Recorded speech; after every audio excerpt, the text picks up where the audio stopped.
Ézéchiel chapitre 21. Et la parole de l'Éternel me fut adressée, en ces mots. Fils de l'homme, tourne ta face vers Jérusalem, et parle contre les lieux saints. Prophétise contre le pays d'Israël.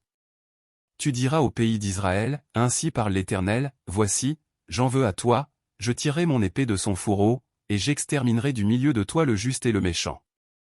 Parce que je veux exterminer du milieu de toi le juste et le méchant, mon épée sortira de son fourreau, pour frapper toute chair, du midi au septentrion. Et toute chair saura que moi, l'Éternel, j'ai tiré mon épée de son fourreau. Elle n'y rentrera plus. Et toi, fils de l'homme, gémis. Les reins brisés et l'amertume dans l'âme, gémis sous leur regard.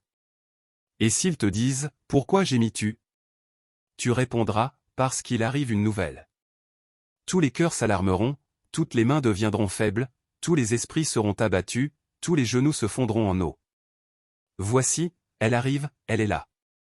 Dit le Seigneur, l'Éternel. La parole de l'Éternel me fut adressée, en ces mots. Fils de l'homme, prophétise, et dis, ainsi parle l'Éternel. Dis, l'épée.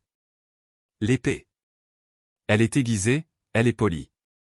C'est pour massacrer qu'elle est aiguisée, c'est pour étinceler qu'elle est polie. Nous réjouirons-nous? Le sceptre de mon fils méprise tout bois.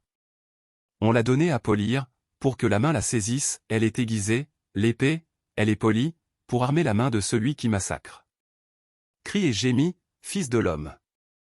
Car elle est tirée contre mon peuple, contre tous les princes d'Israël, ils sont livrés à l'épée avec mon peuple. Frappe donc sur ta cuisse. Oui, l'épreuve sera faite, et que sera-ce, si ce sceptre qui méprise tout est anéanti? Dit le Seigneur, l'Éternel. Et toi, fils de l'homme, prophétise, et frappe des mains. Et que les coups de l'épée soient doublés, soient triplés. C'est l'épée du carnage, l'épée du grand carnage, l'épée qui doit les poursuivre. Pour jeter l'effroi dans les cœurs, pour multiplier les victimes, à toutes leurs portes je les menacerai de l'épée. Ah! Elle est faite pour étinceler, elle est aiguisée pour massacrer. Rassemble tes forces, tourne-toi à droite. Place-toi, tourne-toi à gauche. Dirige de tous côtés ton tranchant. Et moi aussi, je frapperai des mains, et j'assouvirai ma fureur. C'est moi, l'Éternel, qui parle. La parole de l'Éternel me fut adressée, en ces mots. Fils de l'homme, trace deux chemins pour servir de passage à l'épée du roi de Babylone, tous les deux doivent sortir du même pays, marque un signe, marque-le à l'entrée du chemin qui conduit à une ville. Tu traceras l'un des chemins pour que l'épée arrive à Rabat, ville des enfants d'Ammon, et l'autre pour qu'elle arrive en Juda, à Jérusalem, ville fortifiée. Car le roi de Babylone se tient au carrefour, à l'entrée des deux chemins, pour tirer des présages, il secoue les flèches, il interroge les téraphim, il examine le foie.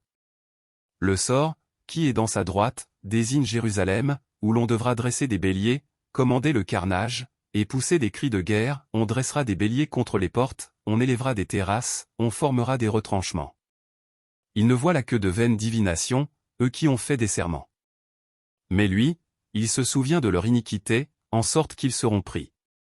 C'est pourquoi ainsi parle le Seigneur, l'Éternel, parce que vous rappelez le souvenir de votre iniquité, en mettant à nu vos transgressions, en manifestant vos péchés dans toutes vos actions, parce que vous en rappelez le souvenir, vous serez saisis par sa main. Et toi, profane, méchant, prince d'Israël, dont le jour arrive au temps où l'iniquité est à son terme. Ainsi parle le Seigneur, l'Éternel, la tiare sera ôtée, le diadème sera enlevé. Les choses vont changer. Ce qui est abaissé sera élevé, et ce qui est élevé sera abaissé. J'en ferai une ruine, une ruine, une ruine. Mais cela n'aura lieu qu'à la venue de celui à qui appartient le jugement et à qui je le remettrai. Et toi, fils de l'homme, prophétise, et dis, ainsi parle le Seigneur, l'Éternel, sur les enfants d'Ammon et sur leur opprobre. Dis, l'épée est tirée, elle est polie, pour massacrer, pour dévorer, pour étinceler. Au milieu de tes visions vaines et de tes oracles menteurs, elle te fera tomber parmi les cadavres des méchants, dont le jour arrive au temps où l'iniquité est à son terme. Remets ton épée dans le fourreau. Je te jugerai dans le lieu où tu as été créé, dans le pays de ta naissance. Je répandrai sur toi ma colère, je soufflerai contre toi avec le feu de ma fureur, et je te livrerai entre les mains d'hommes qui dévorent, qui ne travaille qu'à détruire. Tu seras consumé par le feu, ton sang coulera au milieu du pays, on ne se souviendra plus de toi. Car moi, l'Éternel, j'ai parlé.